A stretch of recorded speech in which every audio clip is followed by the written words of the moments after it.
Her why. Her why. And that's important. Mm-hmm. Getting in touch with that why. Exactly. Because if you understand why, then the how is not as difficult. I mean, Traci's story, she talked about doing it for her children. Mm-hmm. You know, she put herself on the back burner and she put the needs of her children before her own. And we see that a lot as mothers. It's something inside of us that causes us to sacrifice our own for the sake of our children. And that's a wonderful thing because like Traci said, those children didn't ask to be here. Exactly. So she was strong enough and wise enough to make decisions based on what was best for her children. Tell me, for someone that's in that situation, what kind of resources, what kind of words of encouragement could you give someone that may be struggling, that's has all of those things going on at the same time? What would you say to that person?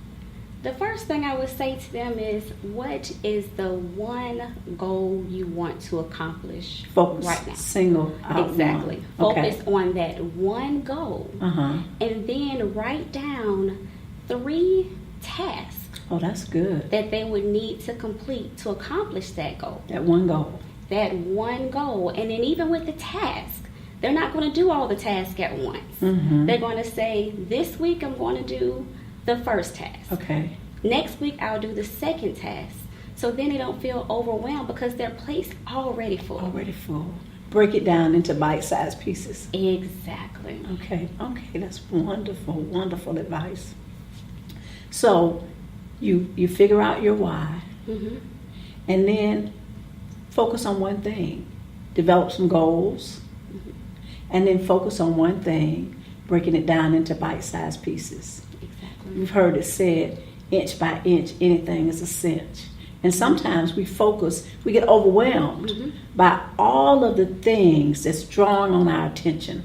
I call it juggling and tap dancing at the same time. You have all the balls in the air, and inevitably something is going to drop.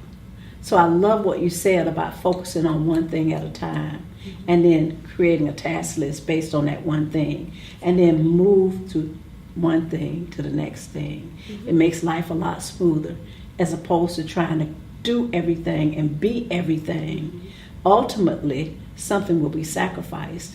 And Traci said she realized that after putting the needs of her children before her own, that she needed to do some things for herself. So you could tell that there was a progression, and as she matured, she got some wisdom, and then she was able to use that wisdom and turn that wisdom into her business. You know, the things that we go through that don't kill us, they make us stronger, and they prepare us for, I believe, the plan and purpose that God has for our life. So in going through all of those trials and tribulations, what Traci was basically doing was developing muscle to do the heavy lifting, to do the thing that she was called here to do initially. So, you know, I applaud her story that she was able to do what she was able to do.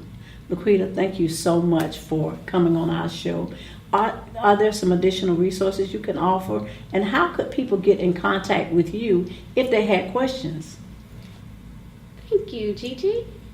So, one of the things that I would highly recommend, when Traci first went off to college, she said, you know, I was doing it for my family. Then eventually, she became aware of who she is.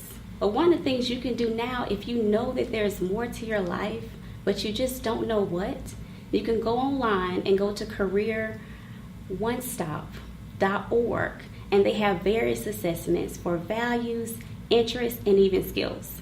So that's one of the steps that you can take now to identify what are those things you're good at, what are your interests, and even what's really important to you in your life. And you can contact me at www.lequita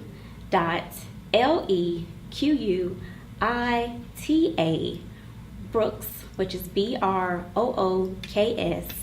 lcsw.com. And on that website, there are tons of free resources where if you're having different concerns, you can definitely click on those links, and those resources are national listings. Laquita, thank you so much. We'll be back in just a moment with my final thoughts. We know that life is full of ups and downs. We also know that it doesn't always go the way we expect it. There are things that happen in our lives that sometimes they can throw us for a loop. After listening to Traci's story, we know that even though things happen that are unexpected, that are not planned for, that might take us and put us on another path, it's only for a season. That those things do not have to be the end of our life, but they can be a new beginning. The things that come into our life that are challenging or difficult, those are the things that help us to develop, help us to become the people that we're supposed to become. So if you are in a circumstance or situation, things have not turned out the way you thought they would, your life has taken another path, just know that as long as you don't get bogged down by it, as long as you don't allow it to stop you, that not only can you recover, but that you can get to a place where you are successful and you can make your life be what you want it to be. Life is full of highs and lows and ups and downs, and as long as you keep it moving and keep your faith intact, not only can you survive, but you can thrive. Thank you so much for watching our show.